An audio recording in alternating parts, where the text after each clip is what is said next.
깊이 더 깊이 9번째 시간 두 열차가 만나는 지점이라는 제목으로 하나님 말씀을 나누겠습니다. 김훈의 장편 소설 하얼빈이라는 소설이 있습니다. 저 소설은 안중근 의사에 관한 이야기를 담고 있는 소설입니다.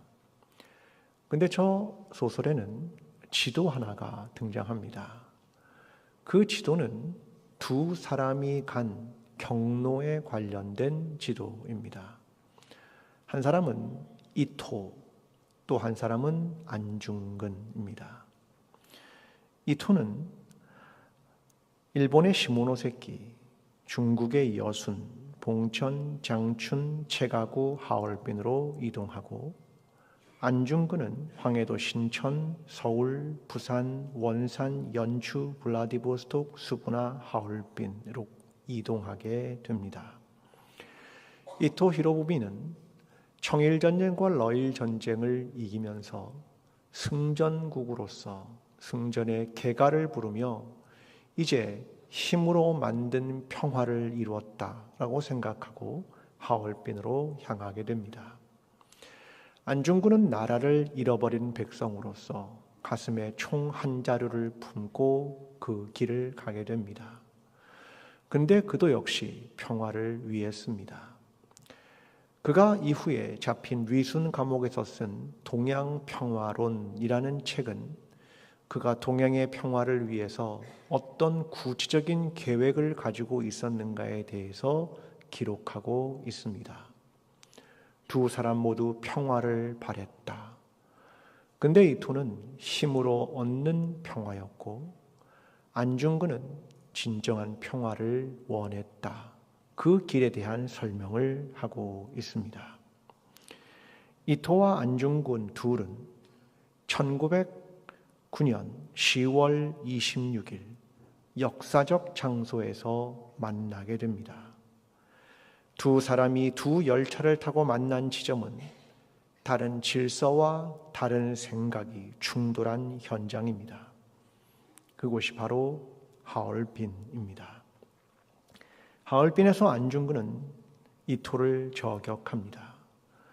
이를 통해 세계 정세를 바꿀 만한 일이 일어나게 되었습니다. 우리의 신앙의 여정도 다르지 않습니다. 우리 안에는 보이지 않는 두 개의 열차가 달립니다. 하나는 하나님 나라, 또 하나는 사탄의 나라입니다.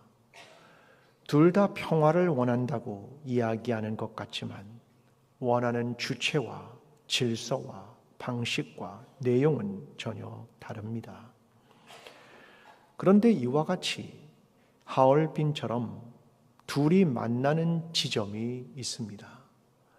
바로 저와 여러분의 삶의 한 복판이며 삶에서 어떤 것이든 선택하는 순간이며 삶의 곳곳마다 하얼빈이 존재합니다. 우리는 그곳에서 선택을 합니다. 복음을 붙들 것이냐, 다른 복음을 붙들 것이냐, 하나님 나라를 위한 여정을 갈 것이냐, 우상의 나라를 위한 여정을 갈 것이냐. 우리는 하얼빈과 같이 두 열차가 만나는 지점에서 선명한 복음과 명확한 복음과 예수 그리스도와 하나님 나라를 선택하며 살아가는 저와 여러분의 신앙의 여정이 되기를 간절히 기도합니다. 이 관점에서 오늘 본문을 살펴보겠습니다. 예수님은 공생애를 시작하며 지난주에 나눴던 대로 고향인 나사렛으로 가십니다. 그런데 거기서 고향 사람들에게 배척을 받으신 이후에 갈릴리의 가버나움이라는 곳으로 가셔서 나사렛과 똑같이 안식일에 하나님의 말씀을 가르치십니다. 사람들은 그의 권위에 놀랐습니다. 그런데 이 회당 안에 한 더러운 귀신 들린 자가 있었습니다. 그가 소리를 지릅니다. 나사렛 예수여, 당신과 내가 무슨 상관이 있습니까? 왜 우리를 없애려 오셨습니까?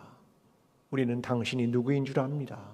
당신은 거룩하신 자입니다. 라고 말했습니다.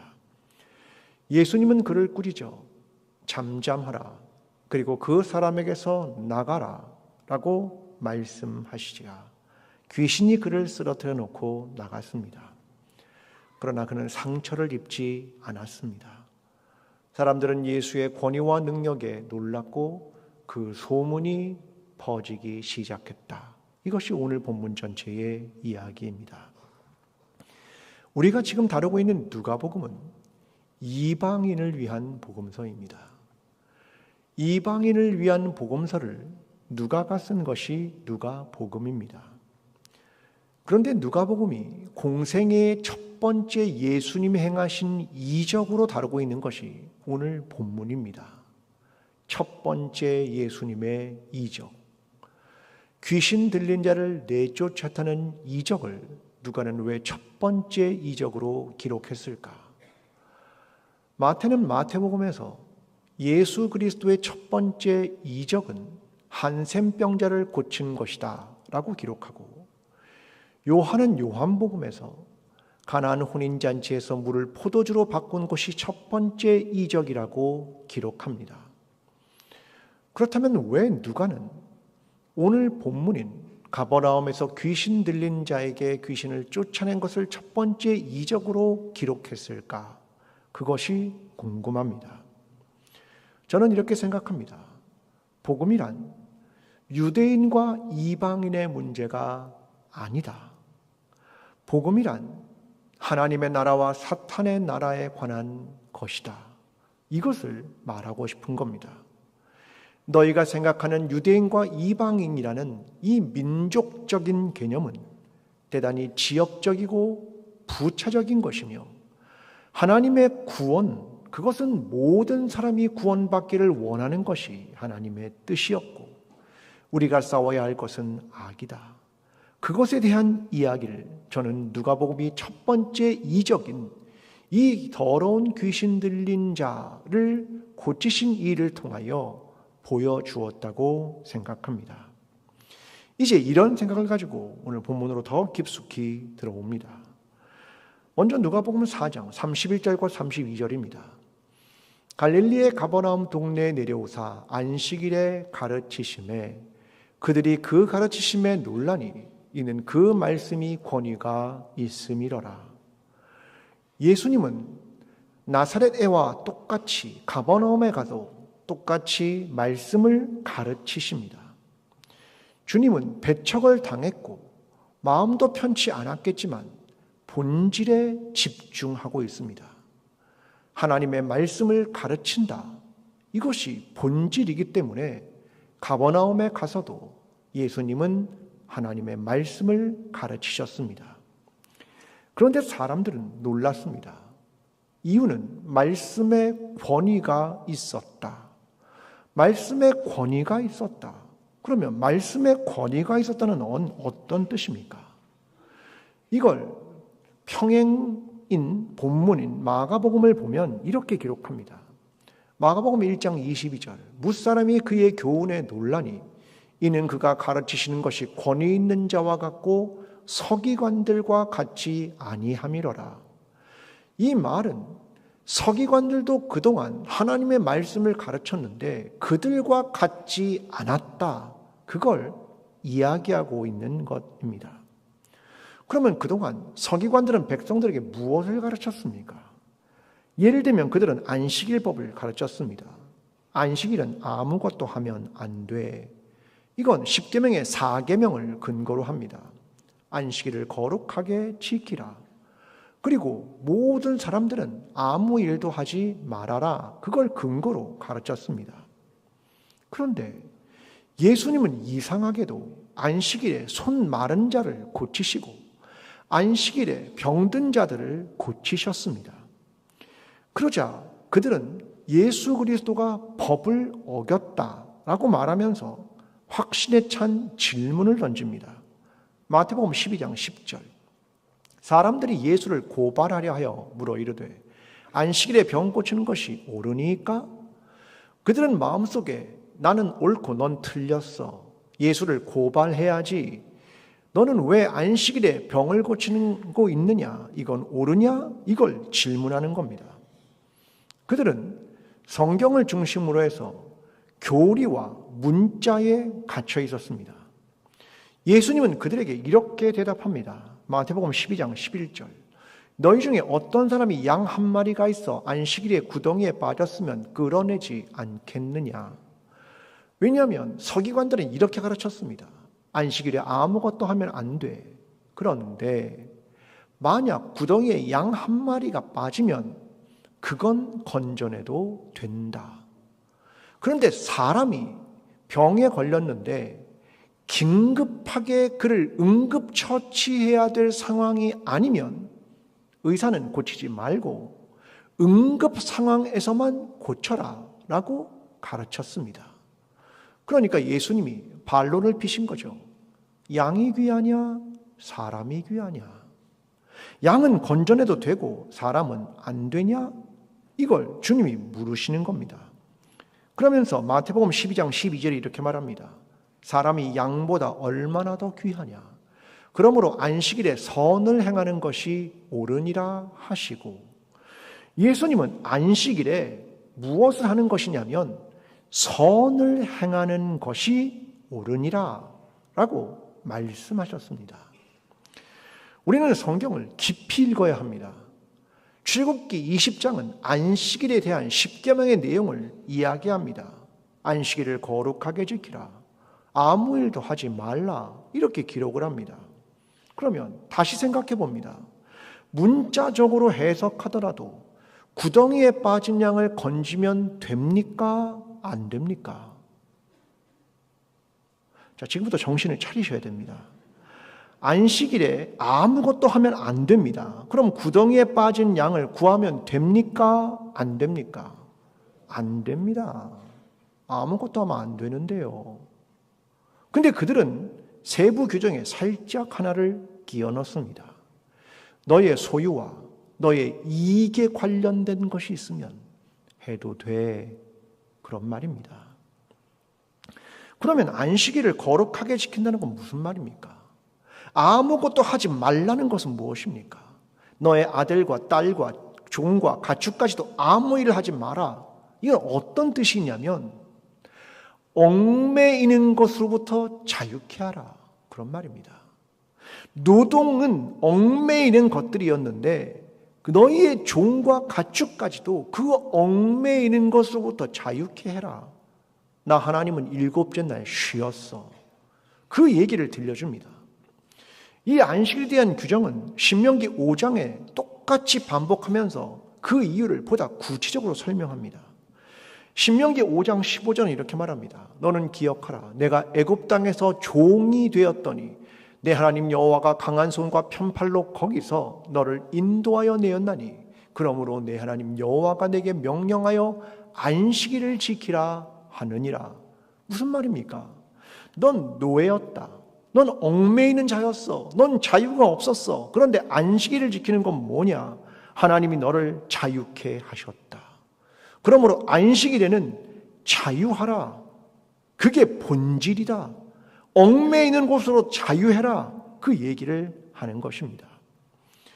오늘날 기독교인들은 안식일과 주일 이것을 동일시하기를 좋아합니다.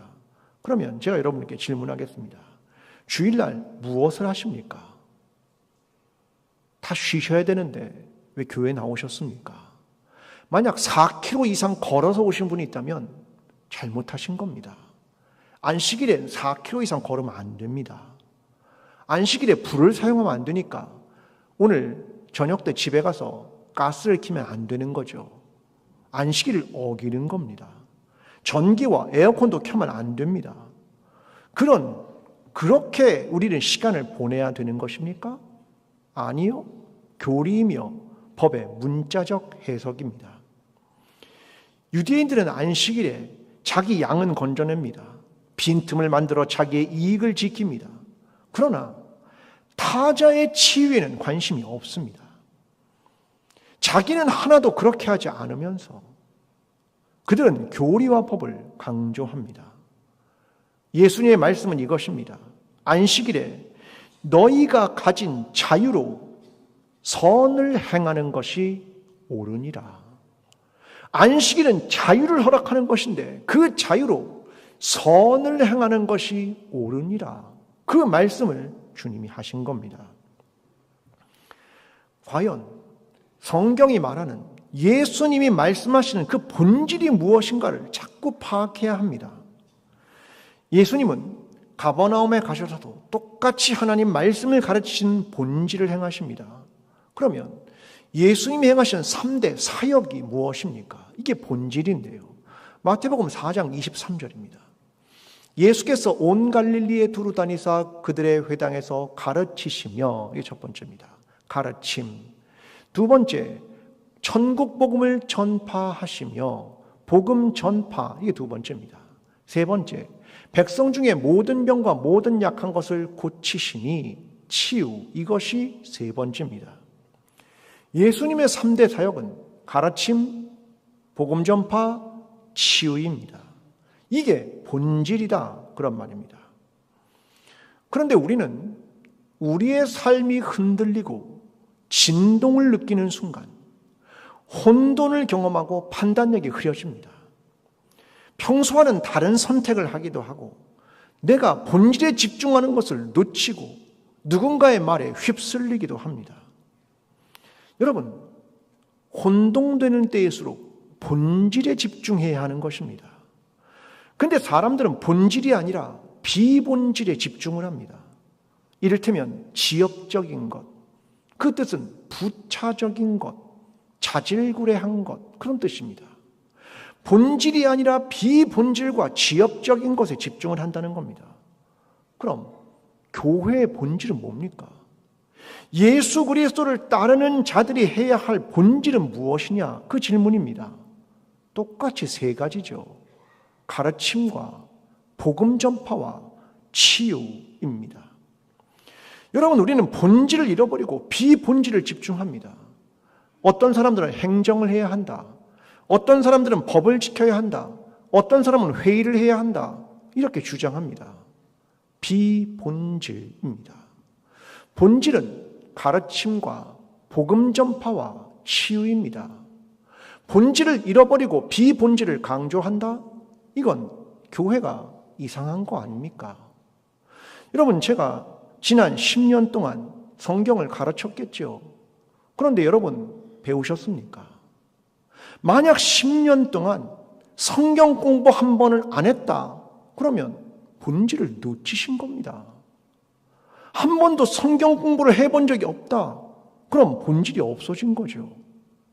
복음 전파가 본질인데 나가서 전도 한 번은 안 했고 예수 그리스도를 전하지 않았습니다.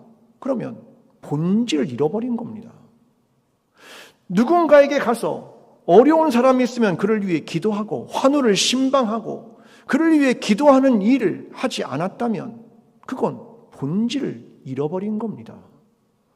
왜 우리는 본질을 무시하고 비본질에 집중하는 것입니까? 우리 교회는 매달 당회나 안수집사회나 권사회나 다 원례회를 합니다. 원례회는 잊지 않고 꼬박꼬박 하지요. 그런데요, 한 달에 한 번씩 가르침을 받습니까? 한 달에 한 번씩 나가서 전도하고 복음을 전파합니까? 적어도 한 달에 한 번씩 환우들을 신방하고 그들을 위해 기도하고 그들에게 도움이 되기 위해 노력합니까? 만약 없다면 본질에 집중하지 않고 비본질에 집중하는 것 아닙니까? 여러분, 서로 교회 안에서 사람들이 이야기를 나누고 토론하고 논쟁합니다. 무엇을 위해서요? 복음 전파를 위해서요? 말씀을 가르치기 위해서요? 배우기 위해서요? 치유를 위해서요? 그게 아니라면 비본질에 집중하고 있는 겁니다. 저는 요즘 하나님의 말씀의 설교를 준비하고 철로 역정을 통한 성경 공부를 가르치기 위해 준비하고 성도들이 우체통에 넣은 그 내용을 가지고 답장을 쓰고 신앙적 질문과 성경에 대한 질문에 대한 답장을 씁니다. 본질에 집중합니다. 참 의미 있는 시간이라고 생각합니다. 사랑하는 성도 여러분, 다시 본질을 회복하십시오. 성경과 신앙의 가르침을 받고 복음을 전파하고 사람들을 치유하십시오. 이것이 예수 그리스도의 본질에 집중하는 것이고 본질적 사역을 하는 것이고 본질에 대해서 예수 그리스도의 길을 따라가는 것입니다. 오늘 저와 여러분, 그리스도의 뒤를 따르는 제자들과 그리스도의 몸된 교회가 이 예수 그리스도의 사역, 가르침과 복음 전파와 치유이란 이 본질의 승부를 내게 되는 저와 여러분의 신앙이 되기를 간절히 기도합니다. 예수님께서 회당에 가르치실 때 한 사람이 소리를 지릅니다. 누가복음 4장 33절과 34절입니다. 회당에 더러운 귀신들이 사람이 있어 크게 소리질러 이르되, 자, 저 사람을 마가는 더러운 영이라는 용어를 사용하고 누가복음은 더러운 귀신 들린 사람이라고 표현합니다. 누가가 귀신 들린이라는 말을 사용하는 것은 귀신이라는 사단의 세력에 관한 이야기를 하고 싶은 것 같습니다. 그런데 그 사람이 있는 장소가 어디입니까? 회당입니다. 회당 안에 그 사람이 있습니다. 그러면 회당 안에 있는 것으로 그 사람이 어떤 사람인지를 분별하기가 어렵습니다. 그도 예수를 보았고 그도 예수의 말씀을 들었습니다. 그런데 더럽고 귀신 들린 사람입니다. 그가 어느 장소에 있다는 것으로 분별하기 어렵고 그가 어떤 것을 들었느냐도 분별하기 어려운 겁니다. 그런데 그가 이제 반응을 시작합니다. 본문 34절. 아, 나사렛 예수여, 우리가 당신과 무슨 상관이 있나이까? 우리를 멸하러 왔나이까? 나는 당신이 누구인 줄 아노니 하나님의 거룩한 자이니이다. 아라는 감탄사는 불쾌감을 사용할 때도 사용되는 겁니다. 그러니까 그가 불쾌감을 확 드러낸 겁니다. 아, 예수여, 불편합니다. 당신이 온 목적이 우리를 멸하러 온 것 아닙니까? 라고 말하는 것이었습니다. 그러면서 그가 말을 이렇게 이어갑니다. 나는 당신이 누구인 줄 아오니 하나님의 거룩한 자니이다. 귀신 들린 사람이 예수가 누군지 알았습니다. 누가는 거룩이라는 단어를 두 가지 뜻으로 사용합니다. 하나는 하나님의 아들이라는 의미고 하나는 성령을 받은 자라는 뜻입니다. 우리는 당신이 누군 줄 압니다. 거룩한 자입니다. 당신은 하나님의 아들이고 당신은 성령을 받은 자입니다. 이렇게 말을 하게 됩니다. 두 세계가 보입니다. 더러운 거룩, 마귀와 예수 그리스도. 둘이 대조를 이루고 있습니다. 그 대조의 현장, 두 열차가 만나는 지점에서 예수 그리스도는 누가복음 4장 18절에서 메시아의 사역을 얘기했을 때 그것을 행합니다. 포로된 자에게 자유를, 눌린 자를 자유롭게 하고 포로되고 눌린 자를 자유롭게 하는 메시아의 사역을 이 현장에서 드러내셨다. 그 이야기입니다. 여러분, 우리 자신을 생각해 봅니다. 우리는 예수를 만났고 우리는 구원을 받았습니다. 그런데 여전히 무엇인가에 얽매여 있다고 생각하지 않으십니까? 무엇인가로부터 벗어나지 못한다는 생각을 계속하게 됩니다. 무엇일까? 어떤 사람은 돈에, 어떤 사람은 사람들의 시선과 인정받음에, 어떤 사람은 권력과 명예에 얽매여 있습니다. 혹은 어떤 사람은 다른 어떤 사람에게 얽매여 있습니다. 나도 모르게 노예가 되어 있고 나도 모르게 붙잡혀 있습니다. 머릿속의 구조는 어떻게 하면 돈을 벌고 경제적일까? 계속 머릿속의 구조가 그런 생각을 하게 됩니다. 어떤 사람은 어떤 걸 선택할 때 사람들의 인정과 사람들의 시선을 지독히도 인식합니다. 어떤 사람들은 자기가 생각하지 않고 나태하게 그리고 강한 믿을 만한 사람이 말한다고 생각하는 사람을 그냥 기대버립니다. 거기에는 믿음에 대한 중심과 말씀에 대한 중심이 사라져버리는 겁니다. 또 한 종류가 있습니다. 우리가 구원을 받고 예수 그리스도를 따르는데 계속해서 진실이 헷갈립니다. 진실이 뭘까? 이게 계속 혼동이 됩니다. 여러분, 귀신은 거짓말하는 자입니다. 요한복음 8장 44절에 주님이 마귀에 대해서 말씀하십니다. 이는 그가 거짓말장이요 거짓의 아비가 되었습니다. 그는 처음부터 아담과 하와 그들에게 거짓말을 했죠. 선악과를 먹으면 하나님처럼 될 수 있어. 그는 거짓말장이다. 그 말입니다. 그러면 이 귀신 들린 자가 이렇게 말합니다. 당신은 하나님의 거룩한 자입니다. 진실입니까? 거짓입니까? 헷갈립니다. 거짓말하는 사람이 때로는 거짓을, 때로는 진실을 말하면 헷갈리는 겁니다. 여러분, 여쭤보겠습니다. 거짓말쟁이가 말한 진실은 참입니까? 거짓입니까? 정신 바짝 차리십시오. 거짓말쟁이가 말한 진실은 참입니까? 거짓입니까? 의견이 나뉘면 안 됩니다. 거짓말쟁이가 말한 진실은 참입니까? 거짓입니까? 거짓입니다. 근데 지금 참을 말하고 있습니다. 그러니까 헷갈리는 겁니다. 자, 디도서 1장 12절에 이런 구절이 있습니다. 그레데인 중에 어떤 선지자가 말하되 그레데인들은 항상 거짓말장이며 악한 짐승이며 배만 위하는 게으름뱅이라 하니. 자, 그레데인은 어떤 사람이냐면 거짓말장이고 악하고 게으름뱅이다 그 말이죠. 그레데인들은. 근데 이 말을 한 선지자가 그레데인입니다. 그러면 거짓말장애인 그레데인 선지자가 그레데인은 거짓말장애라고 말합니다. 그러면 그레데인은 거짓말장애입니까? 진실을 말하는 자입니까? 미쳐버리겠습니다. 그래서 참과 거짓을 구분하기 어려운 겁니다. 그때 우리의 뇌는 재빠르게 반응합니다. 몰라. 간단하게 얘기해. 어떤 게 진짜야? 라고 말합니다. 왜냐하면 우리 뇌는 단순한 걸 원하기 때문입니다. 그래서 흑백 논리가 생기는 겁니다. 아무 생각 없이 깊이 생각하는 것이 없이 흑백 논리에 그냥 매몰돼 버리는 겁니다.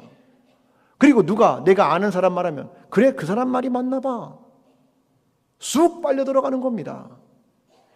여러분, 성경을 깊이 있게 이해해야 하고 어떤 일이 있으면 깊이 있게 이해하지 않으면 다 넘어가는 겁니다. 여러분, 이걸 주의해야 합니다. 교회에서 일어나는 일은 다 좋은 일입니까? 거기엔 참과 거짓이 없는 것 같습니까? 있죠. 최정원의 거꾸로 읽는 교회사라는 책이 있습니다. 이 책에 보면 12세기의 기독교에 대한 얘기를 합니다. 기독교의 주술화에 대한 얘기입니다. 12세기의 기독교는 사제가 성찬을 행하며 축성을 합니다. 그때 성체, 빵과 포도주를 거양합니다. 그럼 사람들이 황홀경에 빠집니다. 아, 신비로운 일이구나. 그게 예수 그리스도의 몸과 피로 변하기 때문이죠. 그렇게 생각을 하기 때문입니다. 그런데 이거 가지고 만족이 안 됩니다. 그래서 성체 축일을 만듭니다. 성체를 기념하는 축하하는 날을 만듭니다. 그래서 그 성체를 어떻게 축하해 보려고 합니다. 근데 솔직히 이걸로도 만족이 안 됩니다. 그래서 유럽 여기저기서 이런 소문들이 생기기 시작합니다. 성체, 성혈, 이게 저 지역에 나타났대. 거기에 사람들이 그거 나타난 거 봤대. 그러면 일순간 그곳은 성지가 됩니다. 수많은 순례자들이 그 성지를 방문해서 성체와 성혈이 발현되었던 걸 보기를 원합니다. 근데 그것도 만족스럽지 않습니다. 이제 그 성물을 내가 소유하고 싶습니다. 간직하고 싶습니다. 그래서 뭘 만드냐면 성유물을 사고 팔기 시작합니다. 돈을 주고 이걸 숭배하기 위해 삽니다. 그리고 그 이후에 나온 게 뭐냐면 성모 숭배입니다. 성모의 상을 만들어 집에다 두는 겁니다. 그렇게 하면 내가 뭔가 더 거룩하고 뭔가 더 이루어질 거라고 생각한 겁니다. 한 단계 더 나아간 것이 뭐냐면 우리가 아는 면죄부입니다. 구원을 받는 것 자체를 돈을 주고 살 수 있다. 심지어 이미 죽은 사람도 이 면죄부면 천국에 갈 수 있어 라는 것으로 이어지게 됩니다. 기독교에서 벌어진 일입니다. 참입니까? 거짓입니까? 교회에서 하면 참입니까? 기독교 가면 다 참입니까? 아닙니다. 오늘도 참과 거짓을 구별하기 쉽지 않습니다. 한국기독교사회문제연구원이 2021년 개신교의 미디어 활용 실태 조사 결과를 발표했습니다. 기독교인들이 미디어를 어떻게 쓰는가? 그 내용이 이겁니다. 가짜뉴스의 진원지로 몇몇 극우 개신교 단체가 지목된 이후 한국 사회에서 개신교는 일명 카톡교라는 오명을 얻었다. 극우의 사람들이, 극우의 단체들이 카톡으로 가짜뉴스를 계속 뿌리는 겁니다. 가짜뉴스를 재생산하는 겁니다. 가짜뉴스가 혐오를 증폭시킵니다. 가짜 정보를 생산합니다. 그 근원 중에 하나가 기독교다. 혹시 여러분도 그러지 않습니까? 누구와 함께 들어오는 것 생각 없이 진짜일 거야 라고 생각하고, 어느 목사님이 그랬대 그러면 괜찮을 거야 생각하고 무조건 퍼날르지 않으십니까? 누군가 어떤 혐오가 되는 말들, 거짓 얘기들을 하면 그게 진짠가 봐 라고 받아들이고 막 퍼날르지 않으십니까? 여러분, 기독교가 카톡교가 되었다. 참과 거짓을 구분하지 못하게 되었다. 그 말입니다. 종교 개혁자들이 공언한 것이 하나 있습니다. 뭐냐면 그들은 성경에 집중적으로 연구하기 시작했습니다. 성경을 번역하기 시작했고 그것을 공부하기 시작했고 연구를 통해 사람들에게 전하기 시작했습니다. 전 이게 되게 중요하다고 생각합니다. 예수 그리스도의 말씀이 무엇인지 다시 읽어야 됩니다. 저는 계속해서 예수 그리스도가 뭐라고 말했고 어떤 일을 행했는지를 계속 가르칠 겁니다. 그분의 인격이 뭐였고 그분의 삶이 뭐였고 그분의 사역이 뭐였고 그의 말씀이 뭐였는지를 끊임없이 가르칠 겁니다. 그래야 주술적인 기독교, 참과 거짓을 분별하지 못하는 기독교, 사람들의 이야기에 휘둘리는 기독교가 아니라 하나님의 말씀 위에, 예수 그리스도의 말씀 위에 서기 때문입니다. 여러분, 주님은 그에게 어떤 반박, 설명 안 하십니다. 35절에 말합니다. 예수께서 꾸짖어 이르시되 잠잠하고 그 사람에게서 나오라. 그는 대화의 상대가 아닙니다. 말이 필요 없습니다. 내쫓아 버리십니다. 우리가 말씀을 붙들지 않고 다른 소리와 다른 말을 계속합니다. 그래서 계속해서 참과 거짓이 혼동됩니다. 예수 그리스도가 귀신과 거짓과 악에 대하여 우리가 자꾸 무기력하고 무능하고 아무 생각이 없이 접근하게 된다면 우리도 다르지 않을 겁니다. 저와 여러분, 예수 그리스도의 말씀을 배우고 예수 그리스도가 뭐라고 말했는지를 다시 읽고 그가 어떤 인격과 삶으로 살아냈는가를 보며 하나님의 말씀, 예수 그리스도의 말씀에 무게중심을 확실하게 싣게 되는 저와 여러분이 되기를 간절히 기도합니다. 세 번째는 사람들에 대해 말합니다. 누가복음 4장 35절입니다. 귀신이 그 사람을 무리 중에 넘어뜨리고 나오되 그 사람을 상하지 아니한지라. 자, 귀신을 나갑니다. 근데 그 사람은 상하지 않았다. 마치 둘을 분리해냅니다. 귀신과 사람. 왜냐하면 귀신은 밖에서 들어왔기 때문에 내쫓으면 되는 겁니다.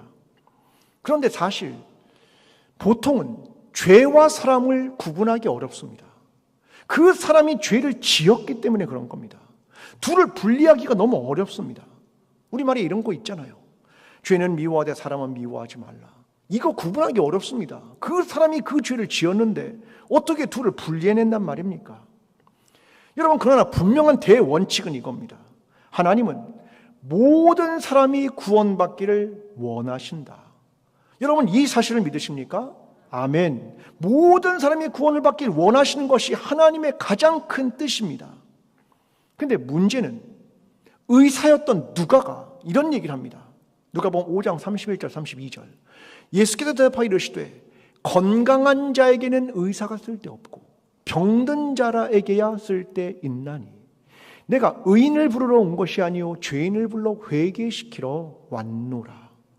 의사인 누가가 말합니다. 어떤 자가 고침을 받느냐? 내가 병들었다고 인정한 자, 그래서 의원을 찾아간 자, 그는 구원을 받았고 나는 건강해, 의원이 필요 없어 라고 말하는 사람은 구원받지 못했다. 그래서 세리와 장녀들은 구원을 받았고 바리새인과 서기관들은 구원받지 못했어. 그 얘기를 들려주는 겁니다. 여러분, 구원이란 무엇이고 어떤 사람이 돼야 할까? 내가 병든 자라는 사실을 인정하고 의원이신 예수 그리스도 앞으로 나아가지 않으면 도무지 해결할 방법이 없다. 그 사람을 구원할 방법은 그 인정과 회개와 예수 그리스도 앞으로 나아가는 것입니다. 여러분, 종교가 혹은 기독교가 사람을 늘 살린다고 생각하십니까?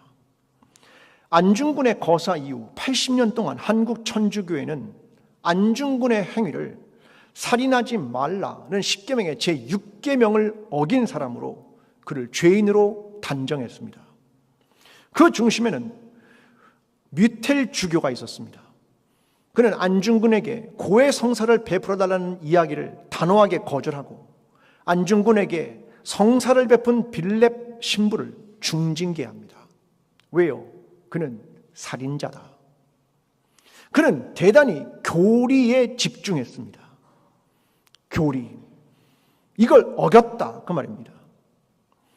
그런데 뮤텔 주교는 자기에게 들어오는 수많은 정보를 조선 총독부와 공유합니다. 조선 총독부와 관계를 좋게 하죠. 그래서 1898년 명동 대성당 완공에 기여하고 한국 순교자 79위의 시복식에도 공헌한 사람입니다.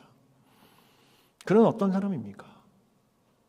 교리에 집중하고 자기 성취와 힘의 질서에 영합한 사람입니다.